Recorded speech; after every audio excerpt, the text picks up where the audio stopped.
لله رب العالمين والصلاة والسلام على سيد الأنبياء والمرسلين سيدنا محمد وعلى آله وصحبه أجمعين أما بعد فأعوذ بالله من الشيطان الرجيم بسم الله الرحمن الرحيم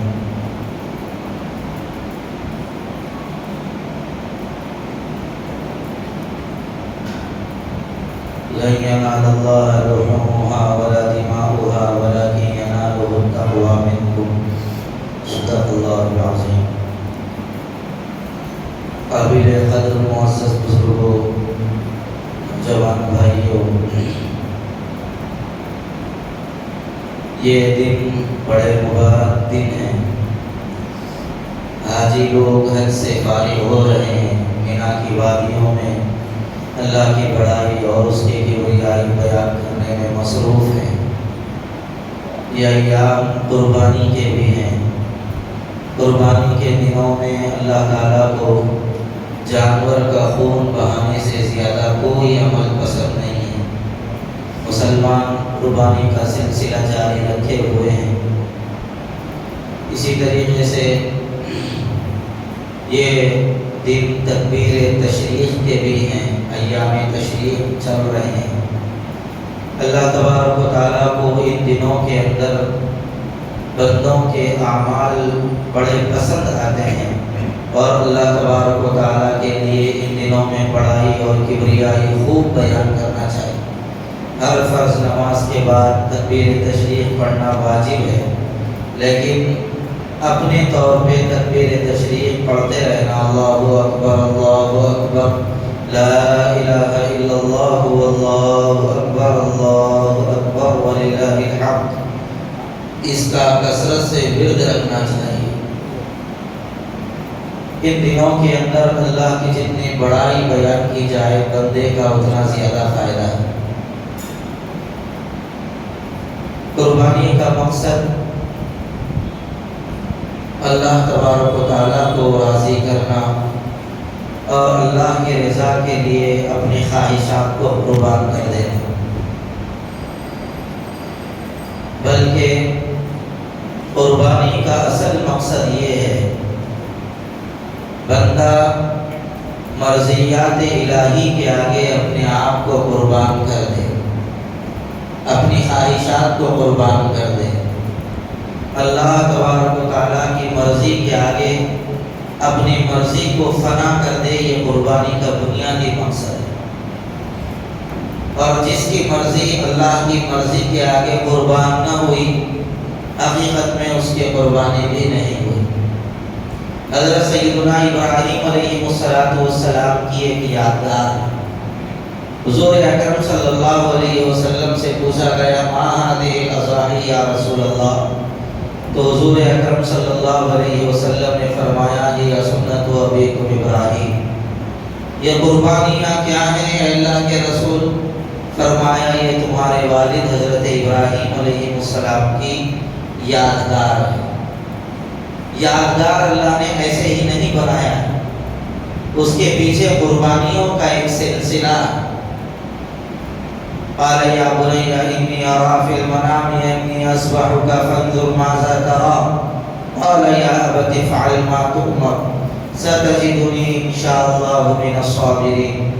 فلما اسلم وتله للجبین ونادیناه ان یا ابراہیم قد صدقت الرؤیا انا كذلك نجزي المحسنين ان هذا لهو البلاء المبين وفديناه بذبح عظيم وتركنا عليه في الآخرين سلام على ابراہیم. حضرت ابراہیم علیہ السلام کو اولاً اولاد نہیں ہوئی. 90 سال کے بعد حضرت اسماعیل پیدا ہوئے. جب حضرت اسماعیل پیدا ہوئے تو اللہ تعالیٰ نے فرمایا ان کو بے آب ہو گیا، میدان کے اندر چھوڑ کے چلے جاؤ.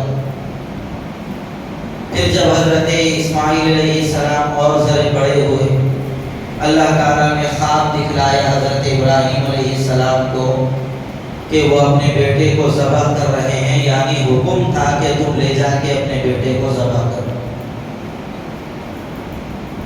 یہ واقعہ سنانا بھی آسان ہے، سننا بھی آسان ہے، لیکن جس وقت حضرت ابراہیم علیہ السلام یہ عمل کر رہے تھے، ان کے دل کے اوپر کیا گزر رہی تھی، ان کے علاوہ کوئی اور نہیں جان سکتا۔ فطری موت مرنے والے بیٹے کو دفنانا باپ کے لیے مشکل ہو جاتا ہے۔ فطری موت مرا ہے بیٹا، اپنے ہاتھوں سے قبر میں اتارنا ایک باپ کے لیے بڑا دشوار گزار کام ہے۔ یہاں پر تو منتوں سے ملی ہوئی اولاد کو اللہ فرما رہے اپنے ہاتھ سے ذبح کر دو۔ حضرت ابراہیم علیہ السلام اپنے بیٹے حضرت اسماعیل علیہ السلام کو لیے اور ان سے کہا یا بنی انی ارا فی المنام انی اذبحک فانظر ماذا ترى، پیارے بیٹے میں نے رات میں خواب دیکھا ہے تم کو ذبح کر رہا ہوں، بتاؤ کیا کریں، تمہاری کیا رائے ہے؟ قال یا ابت افعل ما تؤمر، ابا جان آپ وہ کام کر لیجئے جس کا آپ کو حکم دیا گیا ہے، انشاءاللہ آپ مجھے صبر کرنے والوں میں سے پائیں۔ دونوں راضی ہو گئے۔ فلما اسلما، چلے مینا کے میدان کی طرف۔ یہ چلنا بھی آسان نہیں ہوگا۔ حضرت ابراہیم علیہ السلام جب حضرت اسماعیل علیہ السلام کو لے کے جا رہے تھے تو ان کا ایک ایک قدم کیسا بھاری رہا ہوگا اس کا اندازہ ہم نہیں لگا سکتے۔ مدتوں سے ملی ہوئی اولاد کو بھی ایک ہی لڑکا، اس کو بھی اللہ کے راستے میں ذبح کر دو، لیکن مرضی اس کی ہے۔ ان کی مرضی کے آگے میری کیا حیثیت؟ لیے اپنے بیٹے، چلے مینا کی وادیوں میں، شیطان نے آ کے بہکایا، کنکر مار دی، دوسری جگہ پر بہکایا، پھر وہاں پر اس کو کنکر مارے، تیسری جگہ پر بہکایا، ذرہ برابر بھی شیطان کی باتوں میں نہیں آئے، اور لے گئے، پٹی باندھ دی اپنے بیٹے کی آنکھوں پر، وَتَلَّهُ لِلْجَبِينِ، اور ان کو لٹا دیا اپنی پیشانی کے بل، اور چھری چلا دی اپنے بیٹے کی گردن پر۔ اللہ تبارک و تعالیٰ نے پھر آواز لگائی، وَنَادَيْنَاهُ يَا إِبْرَاهِيمُ، ہم نے آواز لگائی اے ابراہیم، قَدْ صَدَّقْتَ الرُّؤْيَا، تم نے اپنے خواب کو سچا کر دکھایا ہے۔ اِنَّا كَذَلِكَ نَجْزِي الْمُحْسِنِينَ، ہم ایسے ہی نیک بندوں کو ایسے ہی بدلہ دیا کرتے ہیں۔ اِنَّ هَذَا لَهُوَ الْبَلَاءُ الْمُبِينُ، خود اللہ تبارک و تعالیٰ فرما رہے ہیں یہ کام کوئی آسان نہیں تھا، یہ بہت بڑا امتحان تھا، بڑی آزمائش تھی۔ حضرت ابراہیم علیہ السلام نے جب یہ کام کیا، اللہ تبارک و تعالیٰ نے وَفَدَيْنَاهُ بِذِبْحٍ عَظِيمٍ فرمایا، ہم نے تمہیں ایک عظیم ذبیحے کا تحفہ تم کو دے دیا، وَتَرَكْنَا عَلَيْهِ فِي الْآخِرِينَ، اور ہم تمہارے اس عمل سے اتنے راضی ہو گئے ہیں، تمہارے بعد میں آنے والوں کے لیے ہم نے اس کو نمونہ بنا کے لوگوں کے لیے چھوڑ دیا ہے۔ اب قیامت تک جو بھی آئے گا حضرت ابراہیم علیہ السلام کی سنت کو زندہ کرتے رہے گا۔ سلام علی ابراہیم، اے ابراہیم تمہارے اوپر سلامتی۔ دنیا کا بھی دستور ہے، کسی کے منظور نظر بننے کے لیے اس کے مزاج میں ڈھل جانا ضروری ہے۔ جب تک آپ کسی کے مزاج میں ڈھلیں گے نہیں، اس کی نظر میں سمائیں گے نہیں، تو اللہ کی نظر میں ڈھل جانا اور اللہ کے منظور نظر بن جانا یہ کوئی آسان کام نہیں۔ اس کے لیے اپنی ساری خواہشات کو قربان کرنا پڑے گا، تب جا کے بندہ اللہ تبارک و تعالیٰ کا منظور نظر بنے گا۔ میرا کچھ بھی نہیں، جو کچھ ہے ان کا ہے، یہ مزاج ہمارا بن جائے۔ میرا کچھ نہیں، جو کچھ ہے ان کا ہے، میں بھی ان کا،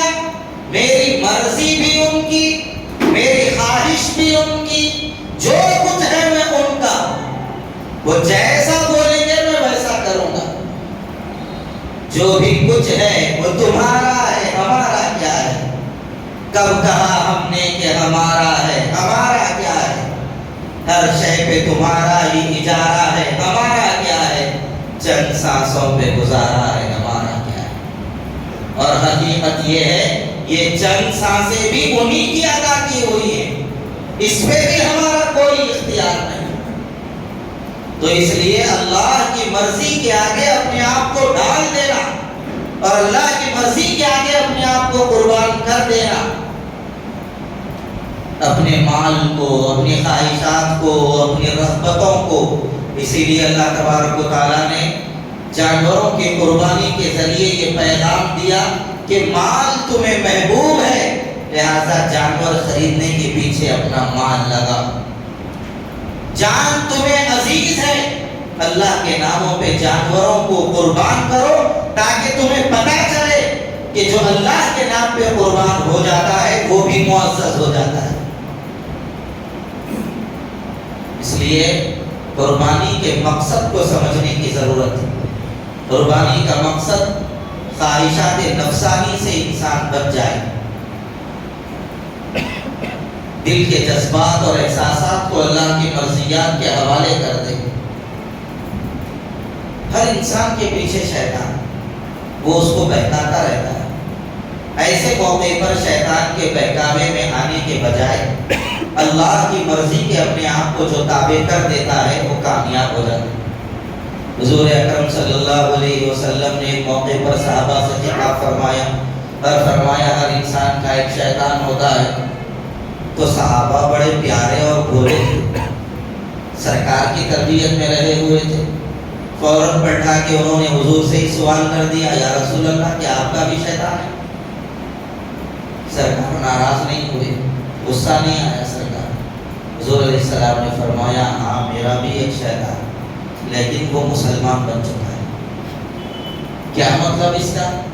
اس کا مطلب یہ ہے کہ میرے کو بہکانے کا جو نفس ہے اس کو میں نے اتنا زیادہ گھبایا ہے، دبایا ہے، اس کو اس کی مرضیات پر چلنے سے اتنا زیادہ میں نے اس کو دبا دیا ہے کہ اب وہ اپنی مرضی پر چل ہی نہیں سکتا، اور اب وہ وہی خواہشات پیدا کرے گا جو اللہ کی مرضی کے تابع ہو۔ انسان جیسی محنت کرتا ہے اس کے سامنے ویسے ہی راستے کھلتے ہیں۔ اگر میرے ذہن کے اندر نیکی کا جذبہ ہے تو میرے سامنے نیکی کے راستے کھلتے چلے جاتے ہیں۔ میرے ذہن کے اندر اگر برائی کا جذبہ ہے تو برائی کے راستے میرے سامنے کھلتے چلے جاتے ہیں۔ میرے سامنے، میرے ذہن کے اندر اگر دھوکے کا جذبہ ہے تو کس کو کیسا ڈبونا اس کے راستے میرے سامنے کھلتے چلے جاتے ہیں۔ انسان جس ذہن پر چلتا ہے وہ ذہن کا راستہ اس کے لیے آسان ہو جاتا ہے۔ ایک مال اللہ کے نافرمان کے پاس بھی ہے اور یہی مال اللہ کے فرما بردار کے پاس بھی ہے۔ نافرمان اس مال کے ذریعے اللہ کی نافرمانی میں اور آگے بڑھتا چلا جاتا ہے اور اپنے مال کو اللہ کی نافرمانیوں میں لگا دیتا ہے، اور اللہ کا فرما بردار بندہ اس مال کے ذریعے یہ دیکھتا ہے کہ اس کام سے میرا رب کتنا راضی ہو جائے گا، لہذا جہاں جہاں رب راضی ہوتا ہے بندہ ویسی ویسی جگہوں پر اپنے مال کو خرچ کرتا چلا جاتا ہے۔ آدمی اگر دنیا کی بڑائی میں اور دنیا کی چیزوں میں لگا رہے گا، مال اس کے پاس آ گیا تو اسی صورت کے اندر ایک بلڈنگ ہے، دوسری بلڈنگ بنائے گا، تیسری بلڈنگ ہے، چوتھی بلڈنگ بنائے گا۔ اور اگر اس کا ذہن دین کی طرف آ گیا، میرے لیے رہنے کے مکان کافی ہے، لہذا اب میرے پاس پیسہ بھی اللہ کا گھر بناؤں، میں حج کروں گا، عمرہ کروں گا، میرے پاس موجود ہے پیسہ، ایک قربانی میں نے اپنی طرف سے کر لی ہے، میں حضور کی طرف سے بھی قربانی کروں گا، ماں باپ کی طرف سے بھی قربانی کروں گا۔ قربانیوں کے اندر اپنے مال کو لگائیں۔ تو جن جن چیزوں سے اللہ راضی ہوتا ہے بندہ وہ کام کرتا ہے جب بندے کے دل کے اندر اللہ کی رضا پر جمنے اور چلنے کا خیال پیدا ہو جاتا ہے۔ بہرحال میرے بھائیوں، قربانیوں کے مقصد کو سمجھنے کی ضرورت ہے۔ قربانی کا مقصد اپنے آپ کو اللہ کی رضا کے تابع کر دینا۔ میں کچھ نہیں، میری حیثیت کچھ نہیں، جو بھی کچھ ہے اللہ کا ہے اور میں اللہ کے حوالے اپنے آپ کو کر رہا ہوں۔ اس مزاج کے ساتھ اپنی زندگی گزارنے کی ضرورت ہے۔ اس موقع پر ایک اہم گزارش آپ حضرات سے یہ کرنا ہے کہ لا کمیشن آف انڈیا نے تمام ہندوستانیوں کو اپنی رائے ظاہر کرنے کا 30 تاریخ تک اختیار دیا تھا یونیفارم سول کوڈ کے سلسلے میں۔ یونیفارم سول کوڈ کو یہ حکومت، بی جے پی حکومت نافذ کرنا چاہتی ہے۔ یونیفارم سول کوڈ کیا ہے؟ مختصر طور پر آپ اتنا سمجھ لیجیے، یونیفارم سول کوڈ، یکساں سول کوڈ، اس کا مطلب یہ ہے سب کے لیے ایک ہی قانون ہوگا۔ کوئی کسی بھی مذہب کا ماننے والا ہو، قانون سب کے لیے ایک ہی رہے گا۔ یہ ہے یونیفارم سول کوڈ کا بنیادی مطلب۔ اس ملک کی بنیادوں کے اندر ایسا کوئی قانون اب تک نہیں بنایا گیا۔ اس ملک کی بنیاد جمہوریت پر ہے، سیکولرزم پر ہے۔ اس ملک کی خوبصورتی بھی سیکولرزم ہے۔ یہاں پر ہر مذہب کا آدمی اس ملک کے اندر رہ سکتا ہے، ہر طریقے کا آدمی یہاں پر جی سکتا ہے۔ کسی کو دوسرے مذہب کے بارے میں مداخلت کا یا مخالفت کا اختیار اس ملک کے اندر نہیں ہے۔ یہ اس ملک کی خوبصورتی۔ انگریزوں کے خلاف جب سارے ہندوستانی لوگ لڑائی لڑ رہے تھے اور انگریزوں کے سامنے سیسا پلائی ہوئی دیوار کی طرح مضبوط کھڑے ہوئے تھے، انگریزوں کو یہاں پر جمنا مشکل اس لیے ہوا کہ سارے ہندوستانی یکجٹ ہو کر انگریزوں کا مقابلہ ان لوگوں نے کیا۔ کیا وجہ تھی؟ سب کے ذہنوں میں ایک ہی بات تھی کہ یہاں پر ہندو، مسلم، سکھ، عیسائی اور دوسرے جتنے مذاہب کے لوگ ہیں سب یہاں پر جیئیں گے، سب اپنے مذہب پر عمل کریں گے اور سب اپنے مذہب کی تبلیغ کریں گے، کوئی کسی کا مخالف نہیں بنے گا۔ جمہوریت ان کے ذہنوں کے اندر تھی، اسی بنیاد پر سارے متحد ہو کے لڑ رہے تھے۔ اس وقت یہ نہیں کہا گیا کہ ہندوستان کی آزادی کی لڑائی صرف مسلمانوں کی لڑائی ہے یا صرف ہندوؤں کی لڑائی ہے یا کرسچنوں کی لڑائی ہے یا صرف سکھوں کی لڑائی ہے۔ یہ نہیں کہا گیا تھا، یہ کہا گیا تھا یہ لڑائی پورے ہندوستانیوں کی لڑائی۔ لہذا اس بنیاد پر سارے جمے انگریزوں کو یہاں سے مار بھگایا۔ جب ملک آزاد ہونے کے قریب ہوا تو اس وقت کئی تنظیمیں بنائی گئی ملک کو آزاد کرنے کے لیے۔ مسلمانوں کی طرف سے بھی کئی تنظیمیں بنائی گئی، تحریک ریشمی رومال بنائی گئی، جمعیت علماء کا قیام عمل میں لایا گیا، دارالعلوم دیوبند کو قائم کیا گیا، اسی طریقے سے کانگریس کمیٹی کو قائم کیا گیا۔ کانگریس کا مطلب یہ گاندھی خاندان کا جو کانگریس کا اس وقت جو ہمارے سامنے ہمارے ذہنوں میں ڈھانچہ ہے وہ نہیں۔ کانگریس ایک متحدہ جماعت تھی اس وقت، سارے علماء کانگریس کے پلیٹ فارم پر کام کر رہے تھے۔ یہ اب ایک خاندان کی پارٹی بن گئی، یہ کانگریس نہیں۔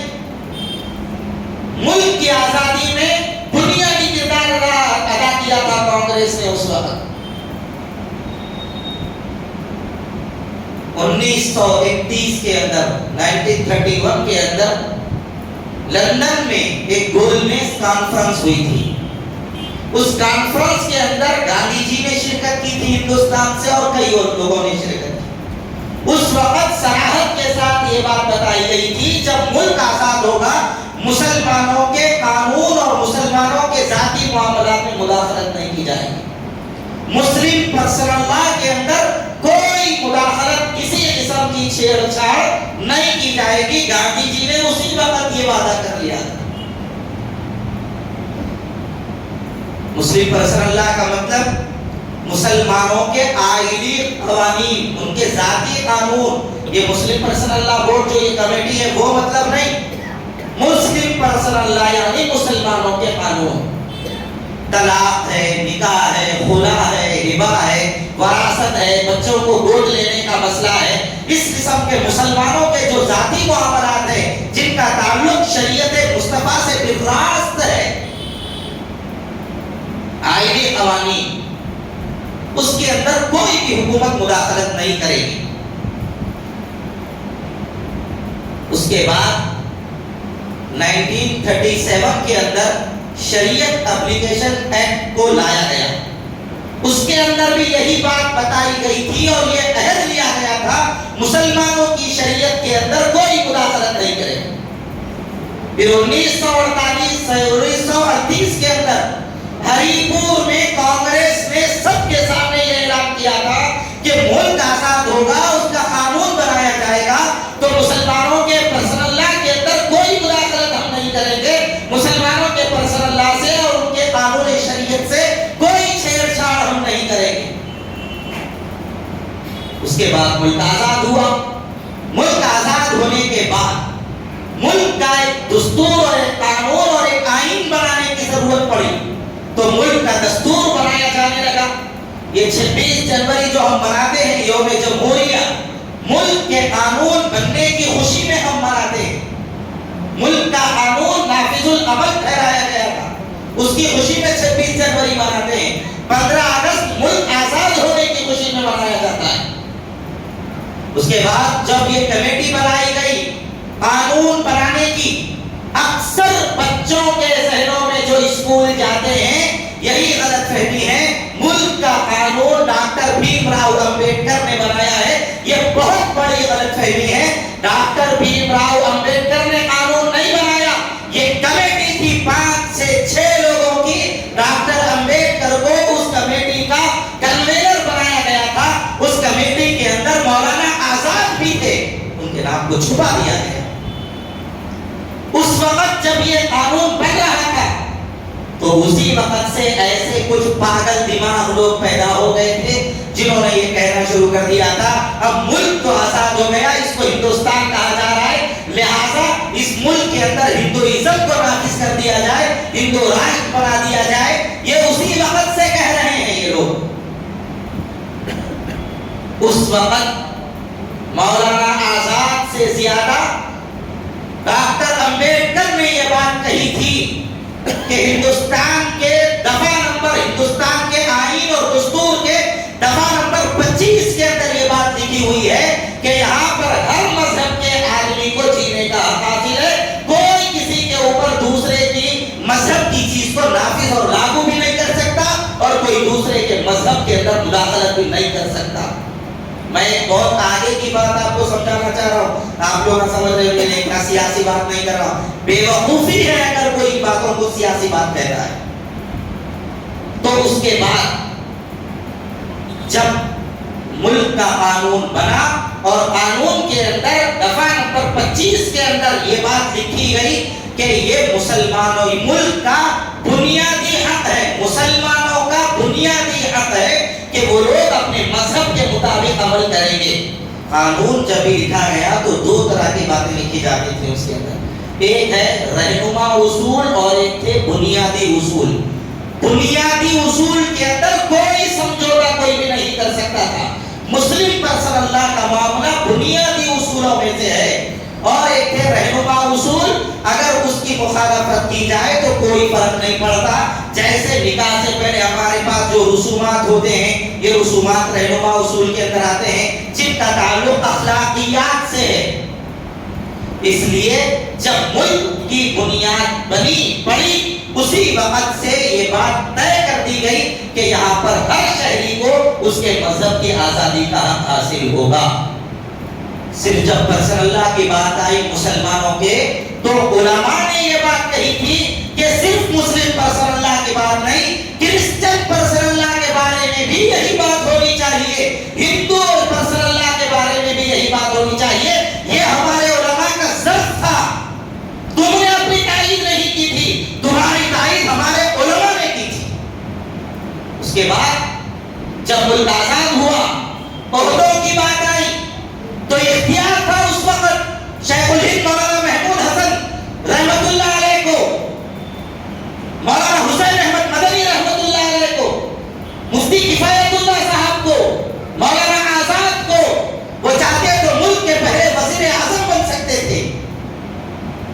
حضرت شیخ الہند رحمت اللہ علیہ نے تو آزادی کی لڑائی کے دوران ہی اپنی جان گنوا دی تھی.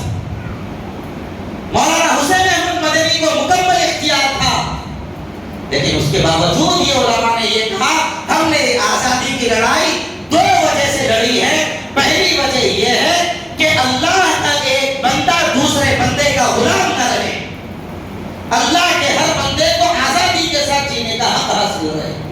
انگریز غلامانہ تصور پیش کر رہے تھے، علماء نے یہ کہا ہم یہ غلامانہ تصور کی مخالفت کرتے ہیں، اس لیے ہم لوگوں نے آزادی کی لڑائی لڑی.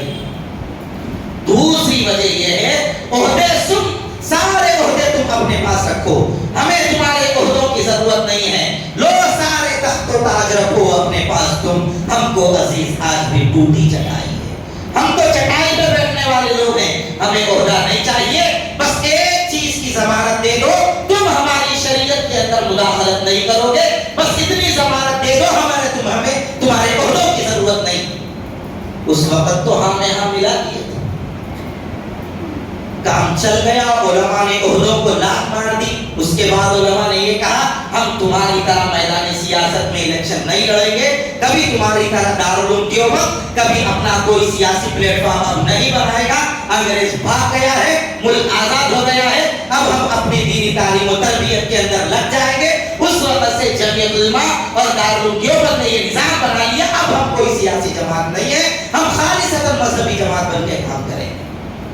یہ نظام چل پڑا، لیکن آہستہ آہستہ ہر وقت یہ آواز اٹھائی جا رہی ہے یکساں سول کوڈ کا مطلب سب کا قانون ایک ہو جائے. مسلمانوں سے بھی کہا جائے گا کہ تم بھی شادی ویسے ہی کرو جیسے دوسرا آدمی کرتا ہے، ان سے کہا جائے گا تم بھی نکاح ویسے ہی کرو جیسا قانون بنایا جائے گا. شوق سے یہ لوگ قانون بنا لے، مسلمانوں کا کچھ بگڑنے والا نہیں.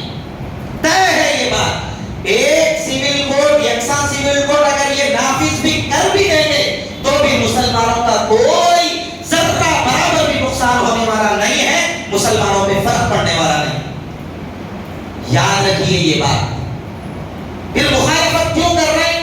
مخالفت ہم اس لیے کر رہے ہیں یہ ملک کی جمہوریت اور آئین کے خلاف کام ہو رہا ہے، اس لیے مخالفت کر رہے ہیں.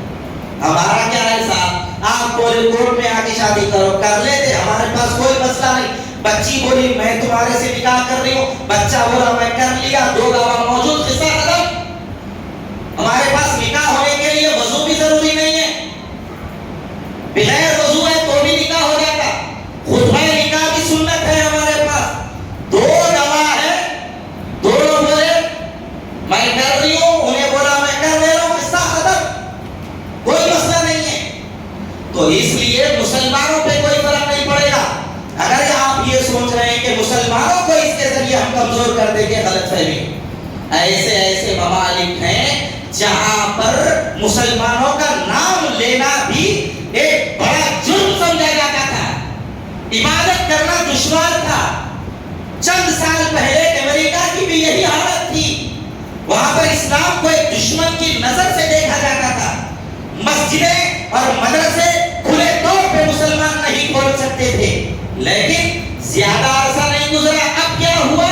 یہ لوگ اپنے چرچ بیچ رہے ہیں، مسلمان خرید کے اس کو مسجدیں بنا رہے ہیں. حیدرآباد کے مسلمانوں نے چرچ خرید کر مسجد بنائی ہے امریکہ کے اندر. مولانا عاقل صاحب گئے امریکہ کو، اور وہاں جانے کے بعد انہوں نے دیکھا حالات بڑے خراب تھے.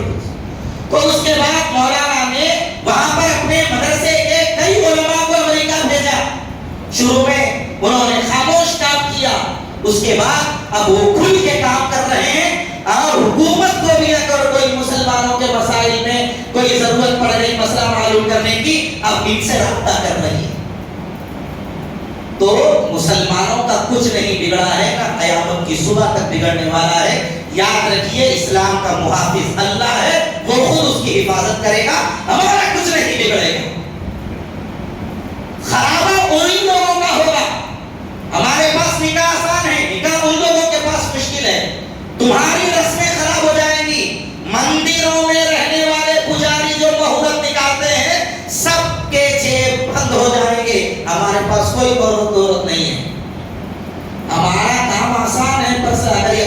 رپورٹ لائیں گے تو ہمارا کچھ نہیں بگڑنے والا ہے. لیکن ایک مسئلہ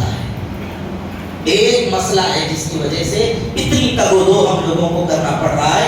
وہ ایک مسئلہ یہ ہے کمزور مسلمان کہیں اس راہ کے اندر بیٹھ کے شریعت کی مخالفت نہ کرنے اور اپنے کمزور ایمان کی وجہ سے ایمان سے ہاتھ نہ دھو بیٹھ جائے. یہی ایک ڈر ہے. اس کے علاوہ خدا کی قسم کوئی ڈر نہیں ہے, کوئی ڈر نہیں. ابراہیم آیا تھا بیت اللہ کو گرانے کے لیے. عبد المطلب حضور کے دادا تھے, ان کے اونٹ چل رہے تھے بیت اللہ کے پاس. تو ابراہیم نے کہا عبد المطلب سے کہو وہ بیت اللہ کے متولی ہیں اور آئے ہم سے بات کر لیں, کیا کریں کہ بیت اللہ کو ہم گرانے کے لیے آئے. عبد المطلب نے صاف جواب دے دیا تھا کہ اونٹوں کا مالک میں ہوں, میں اپنے اونٹوں کو ہٹا دوں گا.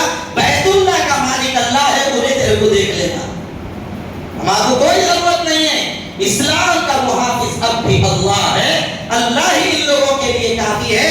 یہ یکساں سول کوڈ کی بات کرنے والے اور ہندو راشٹر کی بات کرنے والے اب تک کئی ایسے پیدا ہو گئے, نہ ان کی خواہش پوری ہوئی, نہ ان کی حکومتیں بچی. اب دیکھو 4-5 مہینے باقی ہے, ابھی سے تڑپ رہے, بے چین بے قرار ہو رہے. بلدیہ کے الیکشن میں وزیر اعظم آ رہا ہے, بے قراری کا یہ عالم ہے, بے قراری کی ان کا یہ عالم. چند لوگوں کے ووٹوں کی بھیک پر بننے والی حکومتیں اللہ کے قانون سے ٹکرانے کا کام کرے گی. اللہ تعالیٰ ان لوگوں کو پھر دیکھ لے گا, ان لوگوں کی یہاں پر زیادہ چلنے والی نہیں.